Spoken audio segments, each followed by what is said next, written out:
Bismillahirrahmanirrahim. Assalamualaikum warahmatullahi wabarakatuh. Perkenalkan, nama saya Ulfa Damayanti, mahasiswi Universitas Muhammadiyah Sinjai dengan NIM 200222063. Video ini dibuat untuk memenuhi tugas pengganti ujian tengah semester mata kuliah Perilaku Organisasi dan Human Relation dengan dosen pengampun Profesor Munawir Sadzali Razak, SIP MAP.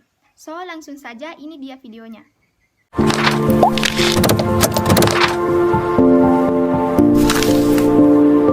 Saya akan mengemukakan pemahaman saya mengenai hal-hal berikut.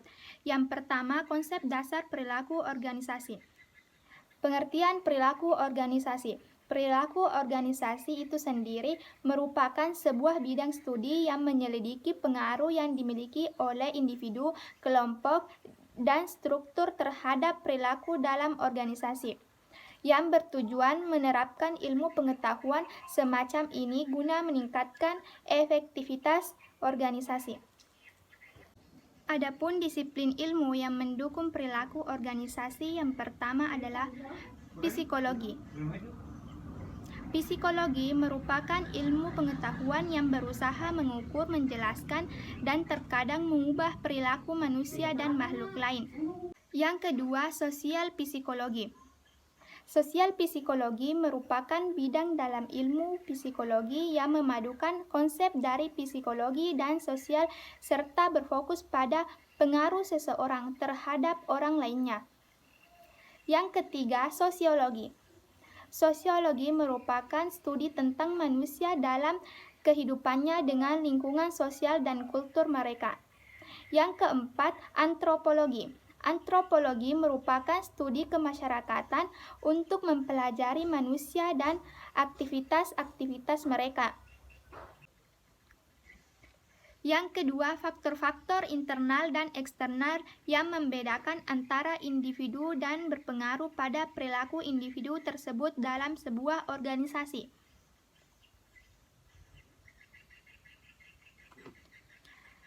Adapun faktor internal yaitu yang pertama, jenis ras atau keturunan.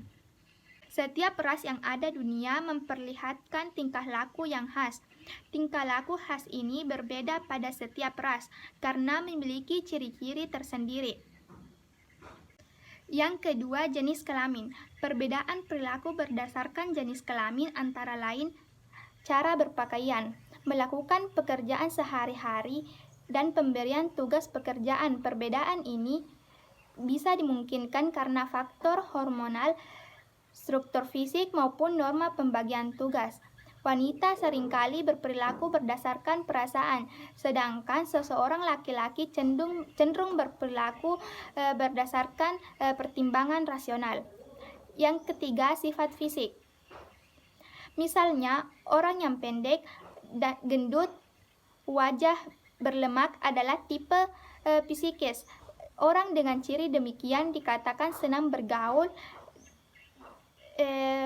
ramah, dan banyak teman. Yang keempat, kepribadian. Kepribadian adalah segala corak kebiasaan manusia yang terhimpun dalam dirinya yang digunakan untuk bereaksi serta menyesuaikan diri terhadap segala rangsangan baik yang datang dari dalam dirinya maupun dari lingkungannya.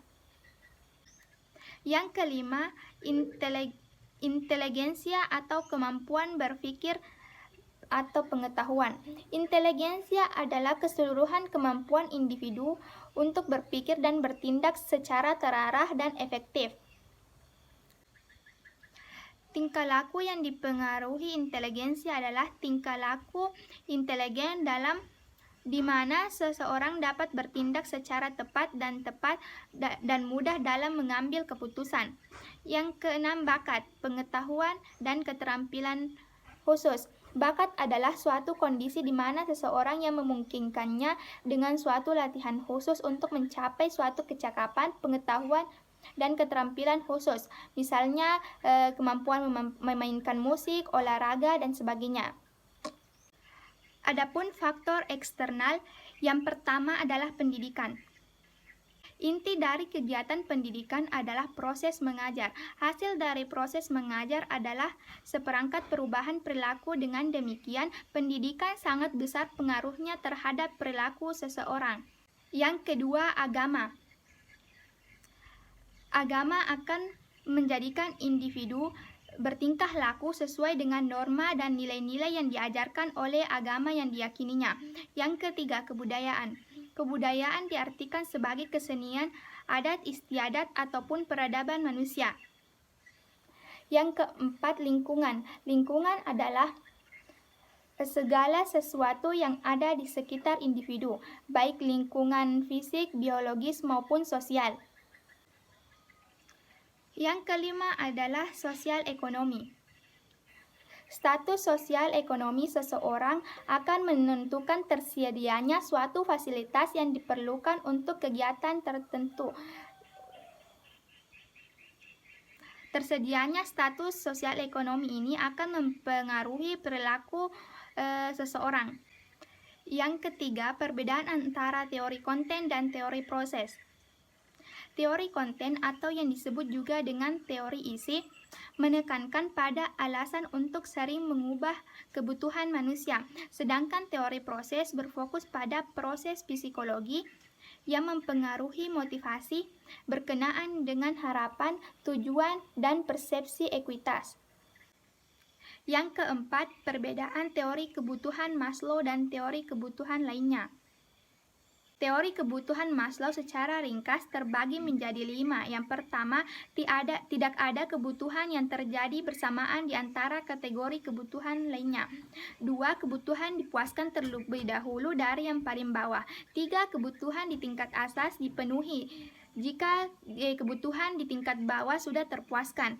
4. Kebutuhan aktualisasi diri tidak pernah terpuaskan, selalu terus-menerus dipenuhi tiada henti-hentinya.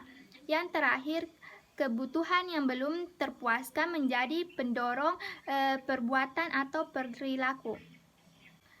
Adapun teori-teori yang lain, yaitu yang pertama, Albiver's Theory.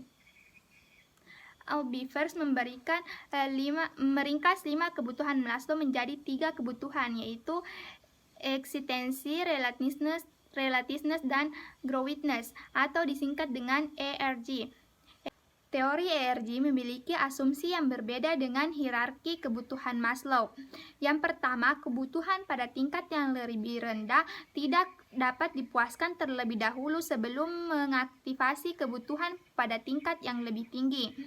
Yang kedua, Frustration Regulation Principle. Pada saat kebutuhan pada tingkat yang lebih tinggi tidak dapat diaktifasi, maka kebutuhan pada tingkat yang lebih rendah dapat diaktifasi kembali dan akan mempengaruhi perilaku. Selanjutnya, menurut Herbert's two-factor theory. Menurut Herbert, ada 2 faktor yang akan membantu kita memahami dampak lingkungan kerja terhadap motivasi, yaitu yang pertama, hygiene factors, yang merupakan bagian dari setting tempat kerja atau job context yang seringkali menjadi sumber ketidakpuasan kerja. Meningkatkan job context tidak dapat meningkatkan kepuasan kerja, namun dapat mencegah dari kepuasan kerja.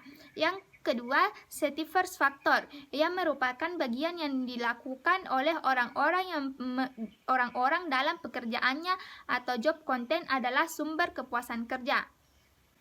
Selanjutnya, yang kelima, alasan seseorang termotivasi oleh alasan yang sulit atau difficult goals. Semisal seorang karyawan tidak akan merasa antusias menyelesaikan pekerjaannya karena dia merasa bahwa pekerjaannya ini sangat mudah, maka dia akan merasa termotivasi ketika pekerjaannya sulit, karena dia akan berpikir bahwa ketika pekerjaannya sulit, maka dia akan mendapatkan sebuah reward atau hadiah yang tidak akan didapatkan oleh orang lain.